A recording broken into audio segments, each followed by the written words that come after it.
Hello, this is John from caveofprogramming.com.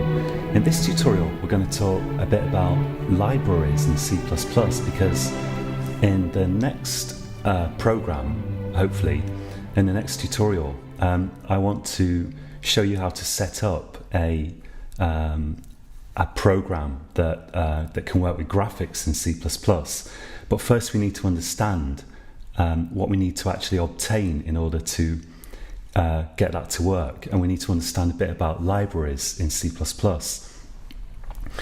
So in C++, you can, if you create a bunch of code, you don't have to create a program with that code. You can also create a library.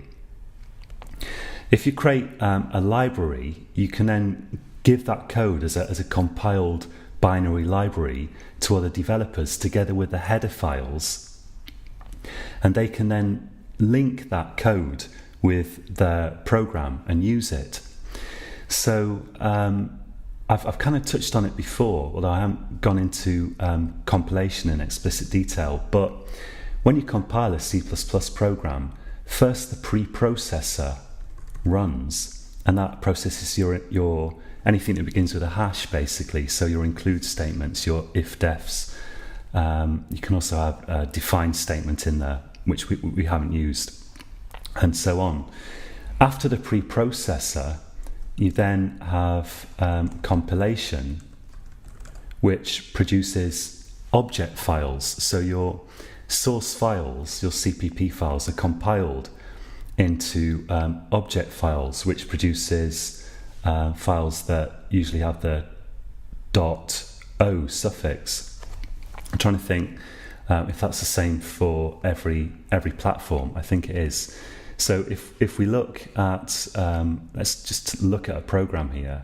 So if I get the location of this program that I've got here, and then we just go to that in the terminal here.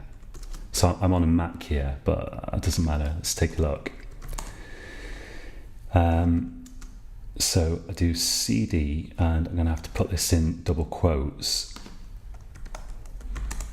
If we go to the debug folder, the folder for the debug target here, and we go to that's got a source subfolder, we see that we've got a bunch of .o files here. We've also got these debug files, but the most important thing are these .o files, which, as far as I can think, is also the same on Windows. So when you compile your program, you produce a bunch of .o files, and then the final stage of compilation is that you link your program. And linking means you combine all of your .o files together with any libraries that you have into an executable, which could have a suffix .extra on Windows, or no suffix on, for example, Unix platforms. There's no particular executable suffix. So when you link your programs, when you link those object files together containing your code, you can also link them with external libraries that you've used to develop your program. And if you think about it, even if you create a helloworld program, let's say, you're using more code than you've actually written yourself there. You're using, for example, the code associated with cout, and that has to be contained somewhere on your system in order to be able to run it. There has to be code that actually deals with the console and outputs your text. And a C++ program will actually use libraries, which we call dynamic libraries, that contain that code. So let's take a look at how this works.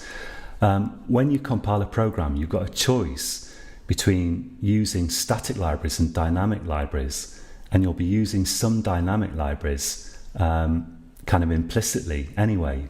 So static libraries, or static link libraries if you like, they are files containing C++ code which are actually compiled into your program.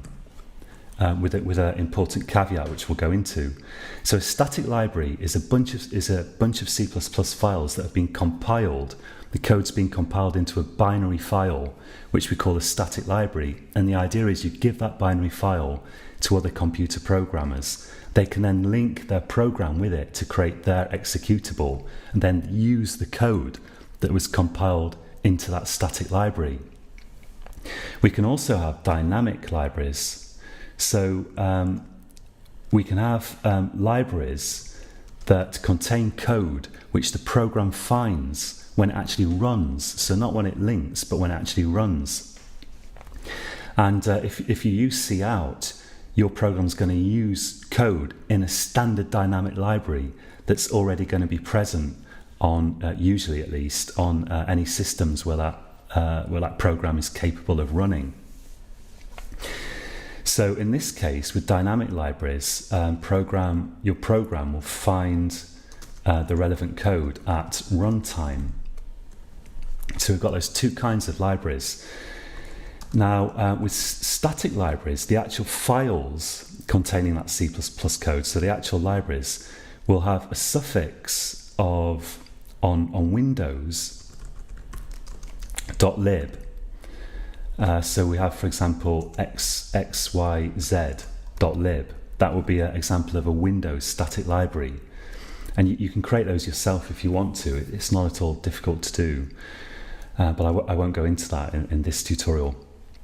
And on Unix type systems, so on Unix or Linux, they have a suffix .a usually. And they also start with the prefix lib usually. So we'll have, for example, xyz.a. So that's a Unix or Linux static library containing actual C++ code, which you can compile into your program and use. It's also the same on the Mac. Although I'm going to develop this program that I'm going to show you on a Mac. I'm actually going to use the Unix/Linux type system because I couldn't get the kind of Mac way of doing things to work with SDL.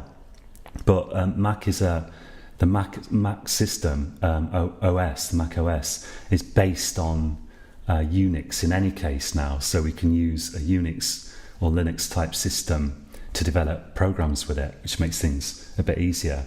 But as far as I know, in the Mac, static libraries also have a .a suffix, or at least you can use that kind of library on the Mac anyway.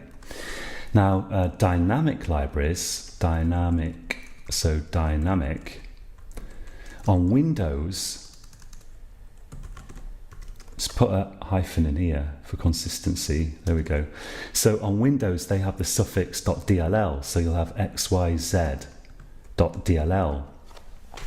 I don't use Windows anymore, but in the past when I programmed Windows, at least it used to be the case that you have a lot of DLLs in your Windows system or System32 folder, and they are standard libraries, either that or libraries copied by an installer, which multiple programs can use. So programs can load libraries from that location dynamically when they run. And it's also the case that if you put a DLL file in the same folder as your program in Windows, Windows will find that DLL file there.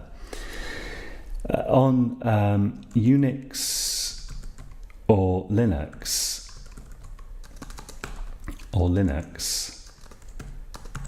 or Mac as well,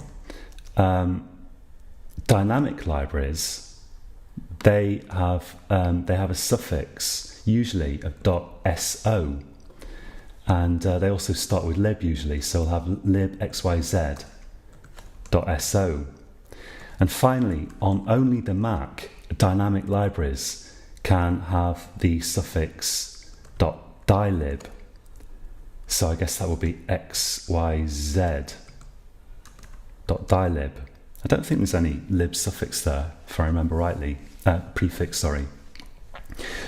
So we've got DLL on Windows and .so basically on Unix or Mac. And on the Mac, there's also this dylib suffix for a dynamic library. That's also possible. So the upshot of this is that we're going to be using an API called STL, and you can use other APIs, which I'll talk about a bit in the next tutorial, to follow these tutorials if you want to. But we're going to need an external API to provide us with some graphics facilities, and depending on your system, you're going to have to locate the right kind of file to compile into your program.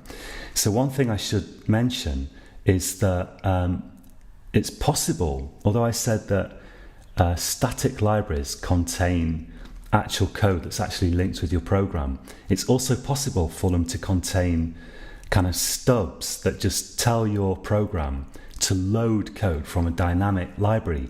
So a common thing to do is to link your program with a static library, which basically instructs your program to find code from a dynamic library, so that when you distribute it, you have to distribute a dynamic library with it, even though you've linked it with a static library.